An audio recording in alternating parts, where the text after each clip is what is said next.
Selamat pagi sahabat Saga dan keluarga Indonesia. Bertemu lagi dengan saya Dinda. Pada kesempatan kali ini kita bakal ngobrol dengan Kakak Saga. Halo Kak, apa kabar? Alhamdulillah kabar baik. Alhamdulillah. Sehat-sehat? Sehat. Nah, pada kesempatan kali ini Kak dan sahabat semuanya, kita akan ngobrolin tentang KTD. Nah, ini pasti yang pada nonton pada bingung nih, KTD itu apa sih? Bisa dijelaskan Kak, KTD itu apa sih sebenarnya? KTD itu kehamilan yang tidak dikehendaki. Nah, biasanya ini terjadi pada usia remaja dan lingkupnya itu tidak hanya ketika anak ini berpacaran atau apa, di lingkup keluarga pun bisa terjadi. Kayak hubungan incest ayah dengan anak. Incest itu hubungan yang terjadi dalam keluarga. Ya betul. Nah, itu bisa ayah dengan anak, kakak adik, ataupun pamannya nanti sama keponakan gitu ya. Gitu ya sih.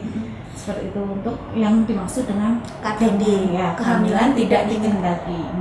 Kalau bedanya dengan kalau Dinda pernah dengar itu ada istilah kehamilan yang tidak direncanakan. Itu sama atau beda dengan KTD? Oh beda, kalau kehamilan tidak direncanakan itu biasanya sudah ada hubungan pernikahan. Hubungan pernikahan tapi belum ada keinginan atau ingin menunda momongan, tapi ternyata Allah memberikan rezekinya itu lebih cepat, biasanya seperti itu. Nah, disitulah yang biasanya dimaksud kehamilan yang tidak direncanakan. Nah, jadi beda ya Kak ini. Nah, gini Kak, kalau dari kasus yang masuk ke Saga yang dicurhatkan lah istilahnya dari sahabat-sahabat semuanya itu di DIY sendiri kasusnya banyak nggak KTD ini? Kalau di DIY kakak kurang tahu ya, tapi kalau dari lingkup Saga sendiri itu dari tahun ke tahun itu ada aja yang cerita tentang kehamilan tidak diinginkan itu tadi. Nah, untuk jumlah datanya Kak Tessa nggak bisa menyampaikan nih. Gitu. Tapi masih banyak ya kejadiannya. Setiap tahun pasti ada sih biasanya. Cukup memprihatinkan ya sebenarnya. Kalau dari kasus-kasus tersebut yang diketahui oleh Kakak Saga ya itu kebanyakan itu kasusnya terjadi ke siapa sih atau siapa yang paling rentan mengalami kehamilan yang tidak dikehendaki ini? Kalau dari kakak yang cerita ke Saga itu biasanya usia remaja yang maaf ya dilakukan itu dengan pacarnya sendiri.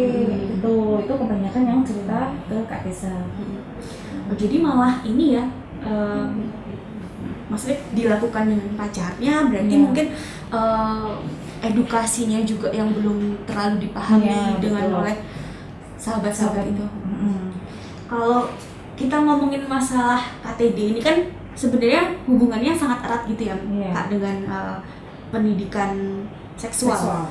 Nah itu kira-kira untuk meminimalisasi kejadian yang seperti ini, pendidikan seksual itu paling pas diberikan ke anak-anak itu mulai usia berapa Kak?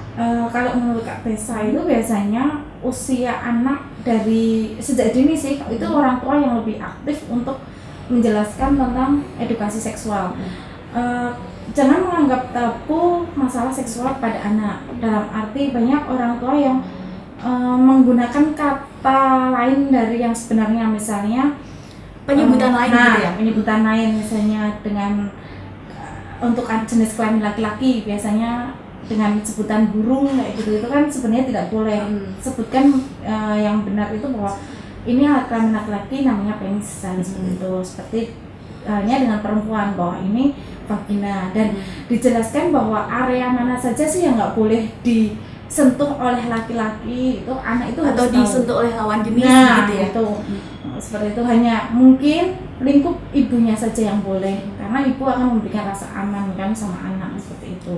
Ini sebenarnya tidak hanya tidak hanya dilarang untuk disentuh oleh lawan jenis, tapi itu kan bagian privat dari dia sendiri gitu ya. Jadi orang lain pun sebenarnya juga nggak boleh.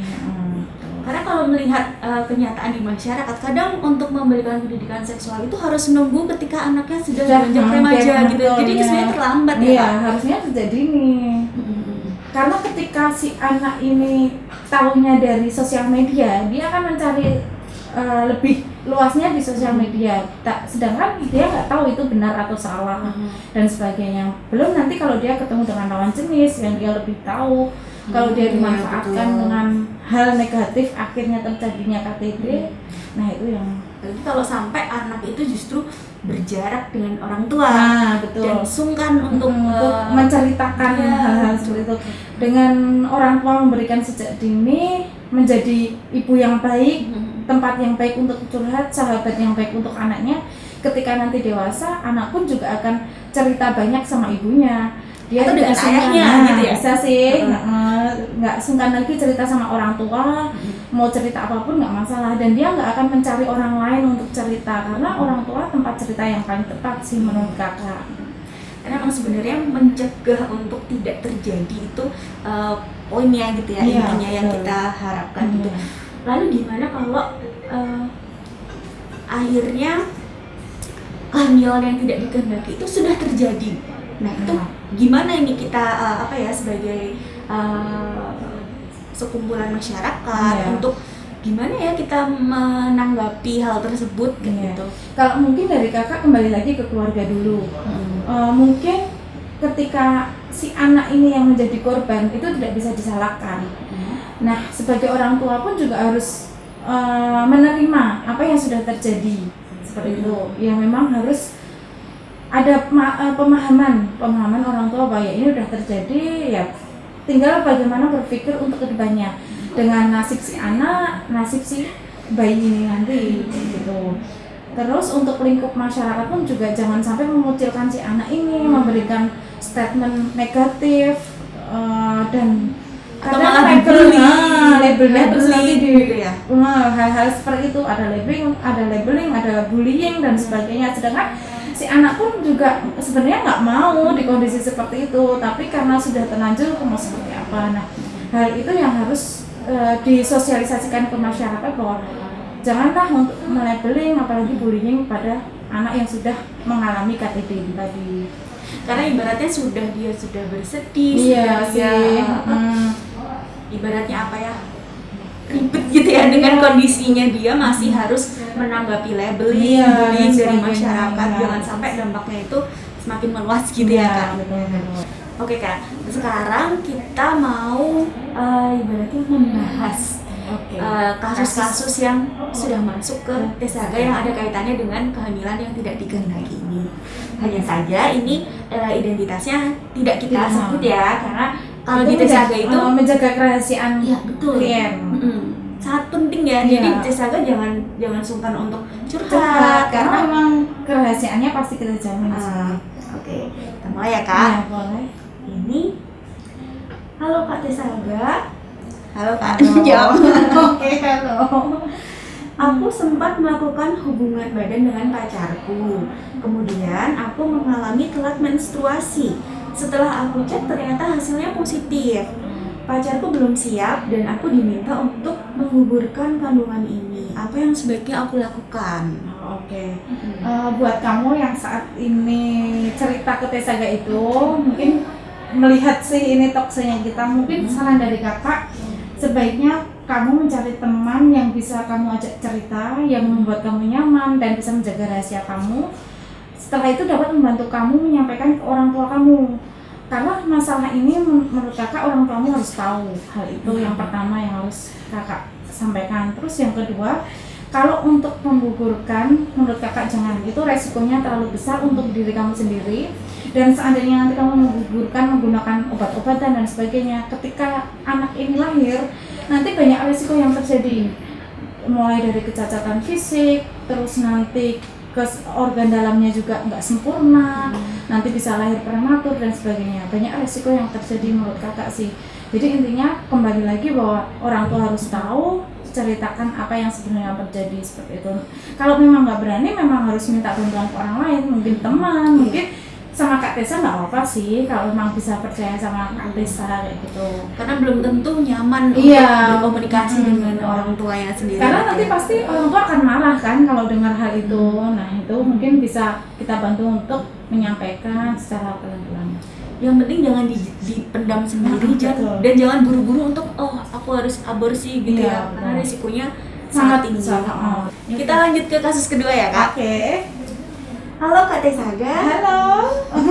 Aku sudah pacaran 3 bulan dan aku sering diajak berhubungan seksual dengan pacarku. Kalau aku menolak, katanya aku nggak cinta, aku nggak sayang, dan aku sering mendapat ancaman putus dari pacarku. Sementara aku rasanya nggak bisa kehilangan pacarku. Sebaiknya aku harus bagaimana ya Kak menyikapi sikap pacarku yang seperti itu? Menjawab kasus yang kedua ya, yang tadi intinya tentang pacaran selalu dipaksa untuk berhubungan seksual, kalau nggak mau dengan ancaman nanti nggak cinta, nggak sayang. Kalau menurut kakak itu bukan cinta, karena kalau cinta itu akan melindungi diri kita, bukan merusak apa yang ada dalam diri kita. Kalau saran kakak, mungkin ditinggalkan aja kali ya. Jangan takut ya, jangan takut untuk mengakhiri satu hubungan yang karena ya nggak sehat, hubungan yang tidak sehat menurut kakak. Karena kalau nanti kamu pun melakukan hubungan di luar pernikahan itu tadi, yang ada itu akan merusak masa depan kamu sendiri. Kamu nantinya akan menyesal dan banyak resiko yang akan kamu rasakan nantinya setelah melakukan hal itu, seperti itu. Jangan takutlah untuk memutuskan hubungan itu. Jomblo itu bukan jadi masalah daripada jomblo tidak masalah daripada pacaran tidak sehat. Dan risiko dari hubungan seksual di luar nikah ini salah satunya juga KTD. Iya, kehamilan tidak diinginkan. Mungkin nanti apalagi dia masih sekolah, nanti akan putus sekolah, terus dia harus menjadi ibu padahal belum usianya, seperti itu sih. Oke. Sekarang ada kasus ketiga, kasus terakhir nih Kak. Kak Desaga, hai. Aku ingin cerita. Saat ini aku mengalami KTD. Wah, ini udah pinter nih, udah tahu nih kehamilan tidak dikehendaki. Dan orang tuaku memaksa aku untuk menikah sama pacarku, orang yang menghamili aku. Aku sendiri merasa belum siap menjadi orang tua dan untuk menikah karena aku masih ingin melanjutkan sekolah setelah aku melahirkan. Apa aku harus mengikuti permintaan orang tuaku ya Kak? Menanggapi kasus yang ketiga, mungkin nggak cuma satu anak, tapi ada beberapa anak yang menjadi korban KTD sehingga dia bingung harus menikah atau enggak.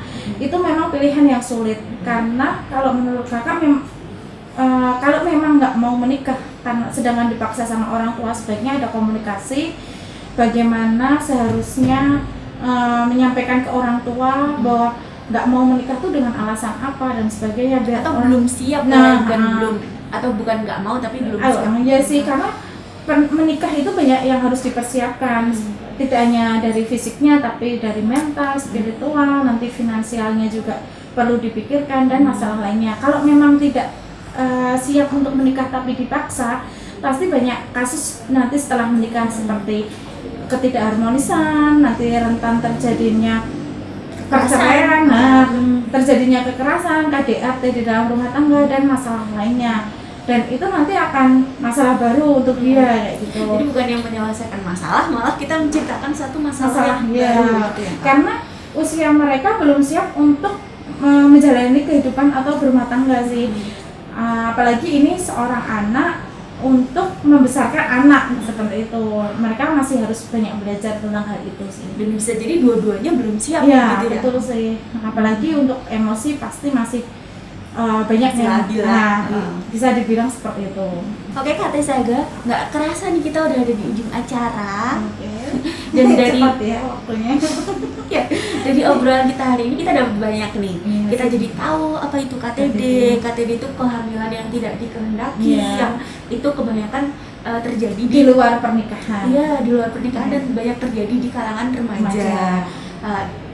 Intinya masih di usia anak lah gitu. Dan untuk mengurangi kejadian KTD ini, peran keluarga itu sangat penting ya. Dimulai dari pendidikan seksual sejak dini.